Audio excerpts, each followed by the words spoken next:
Kalau begitu apa yang terjadi pada Isa alaihi salam? Al-Quran menjelaskan apa yang terjadi. Al-Quran membuat 5 pernyataan penjelasan.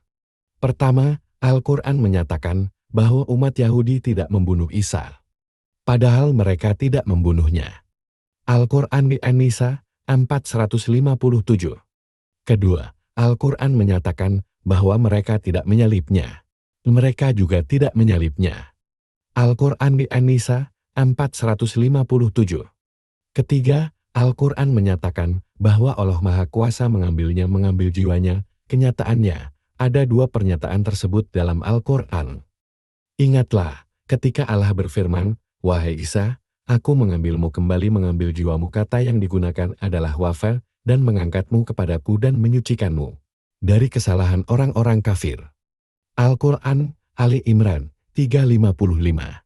Dan ingatlah, ketika Allah berfirman pada hari penghakiman, "Wahai Isa Yesus, putra Maryam, apakah engkau mengatakan kepada manusia, 'Sembahlah aku dan ibuku sebagai Tuhan-Tuhan selain Allah'?" Dia Isa akan menjawab, "Maha suci engkau, tidak patut bagiku mengatakan apa yang bukan hakku mengatakannya. Jika aku pernah mengatakannya, tentulah engkau telah mengetahuinya. Engkau mengetahui apa yang ada pada diriku, dan aku tidak mengetahui apa yang ada padamu. Sungguh engkaulah yang maha mengetahui segala yang gaib.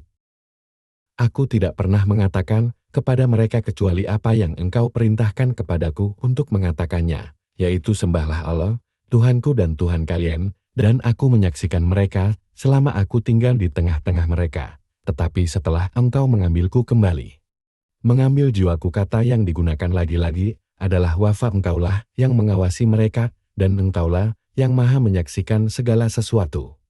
Al-Quran, Al-Maidah, tahun 116 sampai tahun 117. Jika Allah Maha Tinggi mengambil jiwa Isa alaihi salam dan tidak mengembalikannya, maka kejadian itu adalah maut mati. Tetapi Allah tetap menegaskan bahwa dia tidak dibunuh, juga tidak disalib. Sesungguhnya mereka tidak membunuhnya. Al-Quran di An-Nisa 4:157. Kalau begitu, apa yang Allah Maha Tinggi lakukan dengan jiwa seseorang setelah dia mengambilnya? Mungkinkah dia mengembalikan jiwa tersebut pada tubuhnya? Dapatkah hal semacam itu terjadi? Al-Quran menegaskan bahwa Allah Maha Tinggi mengembalikan beberapa jiwa setelah mengambilnya dari tubuh. Allah mengambil jiwa-jiwa pada saat kematiannya, dan orang-orang yang tidak mati dia mengambil jiwa-jiwa mereka. Selama mereka tidur, jiwa orang-orang tidak diambil saat mereka terbangun, tetapi mereka akan mengalami hal itu saat tidur. Kemudian untuk orang-orang yang dia tentukan kematian maut, dia mencegahnya kembali, jiwanya tidak dibolehkan kembali ke tubuhnya, tetapi sisanya dia kembalikan pada tubuh mereka sampai suatu waktu yang telah ditentukan.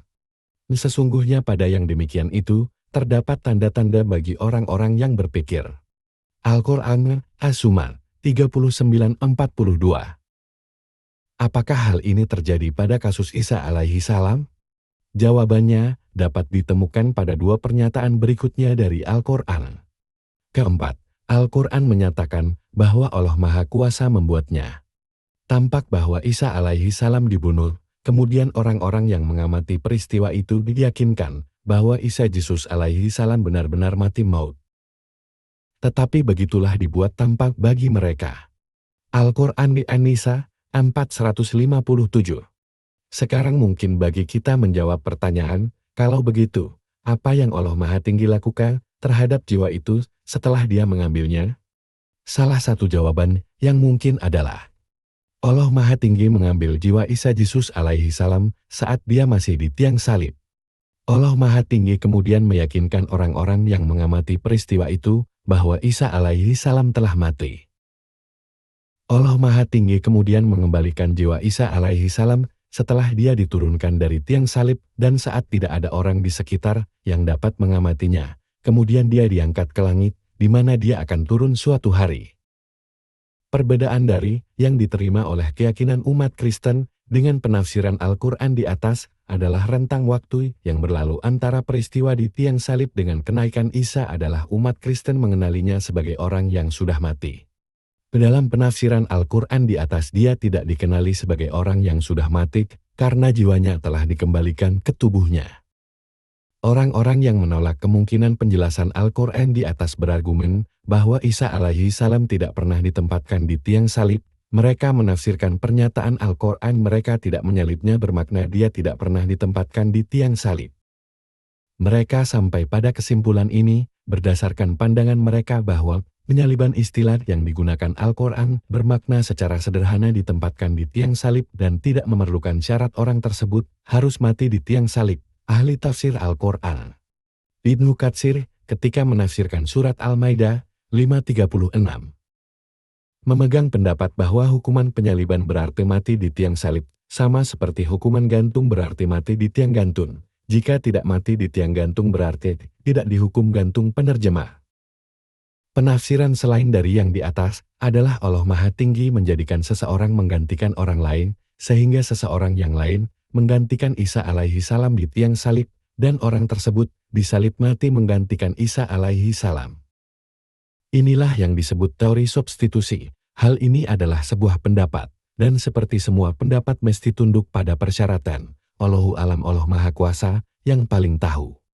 Bagaimanapun, ada banyak sarjana Islam terhormat yang mempercayai teori substitusi. Orang-orang yang menolak penafsiran ini berargumen bahwa hal itu menganggap Allah Maha Tinggi dengan jelas melakukan ketidakadilan, karena hal itu menyatakan bahwa Dia menyebabkan seseorang yang tidak bersalah atas tuduhan yang ditujukan kepada Isa alaihi salam, disalib menggantikan Isa alaihi salam. Tetapi Allah Maha Tinggi secara berulang-ulang menyatakan bahwa tidak ada jiwa yang menanggung beban jiwa yang lain. Al-An'am 664. Bani Israel 17:15, Al-Fatir 35:18, Zumar 39:7, An-Najm 53:38.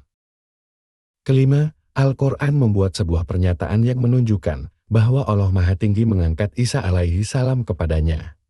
Tetapi Allah telah mengangkat dia Isa kepadanya, dan Allah Maha Perkasa, Maha Bijaksana. Al-Quran di An-Nisa 4:158. Kemudian Al-Quran menjelaskan bahwa setiap jiwa nafs pasti merasakan mati, dalam bahasa Arab maut. Setiap jiwa pasti merasakan mati maut, dan hanya pada hari penghakiman diberikan dengan sempurna balasanmu atas apa yang kamu lakukan. Al-Quran, Ali Imran 3:185. Karena Allah Maha Tinggi telah menyatakan bahwa setiap jiwa nafs pasti merasakan mati, berarti Isa alaihi salam pun, jika dia memiliki jiwa nafs pasti merasakan mati maut. Dengan demikian, pertanyaan muncul, apakah Isa alaihi salam memiliki jiwa nafs? Apakah dia seorang manusia? Dan karena kita tahu bahwa dia adalah putra Maryam, kita juga harus menanyakan, apakah Maryam seorang manusia? Al-Quran menjawab dengan pernyataan yang tegas tentang sifat kemanusiaan dari Isa Yesus dan Maryam Mary. Al-Masih putra Maryam adalah tidak lebih dari seorang rasul Allah. Banyak rasul-rasul yang telah berlalu sebelum dia, ibunya adalah seorang wanita yang jujur dan berpegang teguh pada kebenaran, keduanya biasa memakan makanan.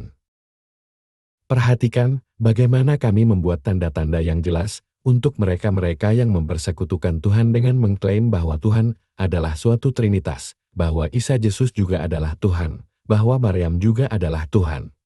Dan kemudian perhatikan bagaimana mereka tetap tertipu berpaling dari kebenaran. Al-Quran, Al-Maidah 5:75. Dengan satu pernyataan yang mengejutkan, mereka berdua memakan makanan. Al-Quran menolak pernyataan apapun, sehingga Isa Yesus alaihi salam dan Maryam bukan apapun selain hanya manusia. Al-Quran juga menyatakan bahwa Isa alaihi salam tidak lebih dari seorang abd dan hamba Allah Maha Tinggi. Wahai ahli kitab umat Kristen dan Yahudi, janganlah kalian melampaui batas dalam agama, jangan pula menyatakan apapun terhadap Allah kecuali yang benar. Al-Masih, Isa Yesus putra Maryam, adalah tidak lebih dari seorang rasul Allah, dan kalimatnya, janganlah kamu mengatakan Trinitas. Berhentilah, itu lebih baik bagimu, karena Allah adalah Tuhan yang satu, Maha Suci Dia, Maha Mulia Dia dari anggapan memiliki seorang anak. Al-Quran di An-Nisa 4:171. Sesungguhnya dia Isa adalah tidak lebih dari seorang hamba Allah. Al-Quran dan Az-Zuhruf 43:59. Oleh karena itu, Al-Quran menunjukkan dengan jelas bahwa Isa Yesus adalah seorang manusia. Dengan demikian Isa alaihi salam juga akan mengalami hukum alam yang berlaku pada semua manusia, yakni kematian. Dia juga pasti mengalami maut. Isa alaihi salam akan kembali. Al-Quran dengan jelas menyatakan bahwa Isa alaihi salam tidak mati. Lebih jauh lagi, Al-Quran menyatakan bahwa dia diangkat oleh Allah Maha Tinggi, dan karena Al-Quran menyatakan bahwa setiap jiwa termasuk Isa pasti mengalami kematian maut. Berarti Isa alaihi salam pasti kembali dan mengalami kematian seperti setiap manusia yang lainnya. Tetapi Al-Quran juga menyampaikan sebuah peringatan keras saat Al-Quran berbicara tentang kematian Isa.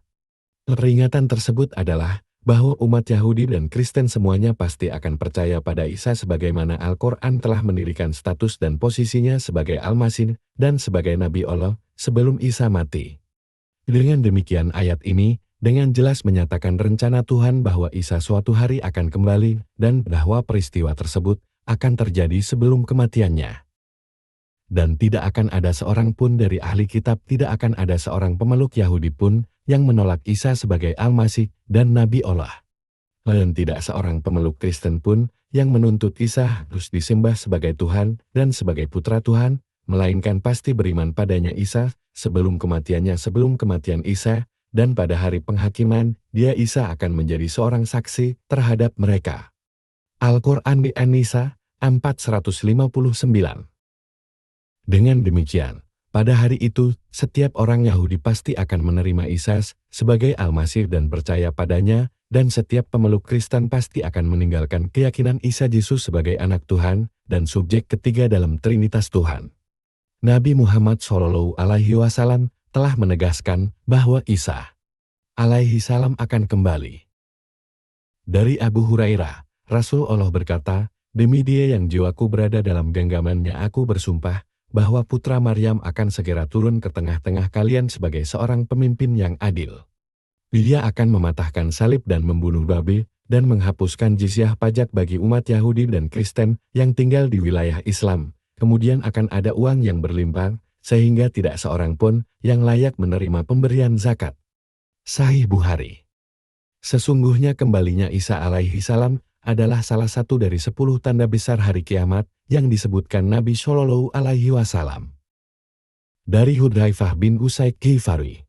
Tiba-tiba saja Rasulullah Shallallahu alaihi wasallam datang kepada kami karena kami sibuk dalam suatu diskusi. Dia bertanya, "Apa yang kalian diskusikan?" Para sahabat menjawab, "Kami sedang berdiskusi tentang hari kiamat." Pada saat itu dia bersabda, "Hal itu tidak akan datang sebelum kalian melihat 10 tanda," dan berhubungan dengan ini, dia menyebutkan kabut asap Tuhan, Dajjal, binatang buas, matahari terbit dari barat, turunnya Isa putra Maryam alaihi salam, Ya'juj dan Ma'juj, dan gempa bumi di 3 tempat, satu di timur, satu di barat, dan satu di Arabia, tempat berakhirnya api yang akan muncul dari Yaman dan akan menggerakkan manusia ke tempat berkumpulnya. Sahih Muslim. Dengan demikian, 10 tanda tersebut adalah sebagai berikut. Lepasnya Dajjal Al-Masih palsu. Lepasnya Ya'juj dan Ma'juj. Kembalinya Isa Al-Masih asli. Kenampakan Tuhan kabut asap. Kemunculan Dabbatul Ard, makhluk dari tanah, yakni tanah suci. Matahari terbit dari barat. Gempa bumi di timur. Satu lagi di barat. Yang ketiga di Arabia. Api muncul dari Yaman yang menggerakkan manusia ke tempat berkumpulnya. Perlu diperhatikan bahwa waktu kejadian tanda-tanda ini tidak berurutan. Al-Quran menegaskan bahwa kembalinya Isa sebagai tanda dari semua tanda-tanda hari kiamat. Dan sungguh, dia Isa benar-benar menjadi tanda datangnya hari kiamat. Al-Quran Al-Zuhruf 43:61. Isa sendiri menyampaikan daftar tanda-tanda saat dia kembali. Banyak orang akan bangkit mengaku sebagai Al-Masih, padahal bukan. Akan ada berbagai perang dan rumor peperangan. Akan terjadi kelaparan global yang belum pernah terjadi sebelumnya. Wabah penyakit akan melanda dunia. Akan ada peningkatan yang besar dalam ketiadaan hukum dan perilaku tidak manusiawi pada manusia. Gempa bumi akan meningkat dalam kekuatan dan jumlah kejadiannya. Sekarang kita memiliki penjelasan untuk dua gambaran yang berlawanan dari Al-Masih dalam Alkitab. Yang pertama adalah seorang Al-Masih yang lembut hatinya, rendah hati, dan sangat menderita, dan yang kedua adalah seorang penakluk yang hebat saat Isa alaihi salam kembali. Dia akan mewujudkan gambarannya yang kedua menjadi nyata.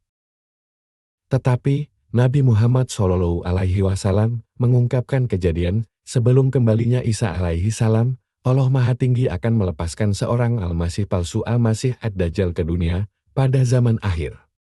Siapakah Dajjal?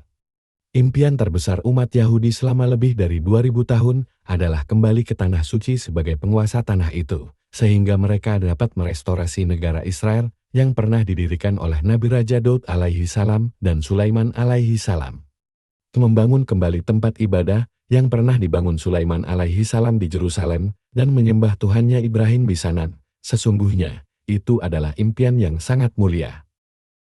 Suatu umat yang menjadikan hal tersebut sebagai impian terbesar pastilah suatu umat yang mencapai kebesaran spiritual. Mereka pasti umat yang lebih menyukai kehidupan akhirat daripada kehidupan dunia dan yang memiliki kecerdasan spiritual yang mampu menembus penampilan eksternan untuk mengenali kenyataan dari suatu hal. Maka dari itu, paling tidak seharusnya mereka mengenali bahwa impian yang mulia seperti itu tidak mungkin diwujudkan melalui pembentukan negara Israel yang pada intinya tidak bertuhan.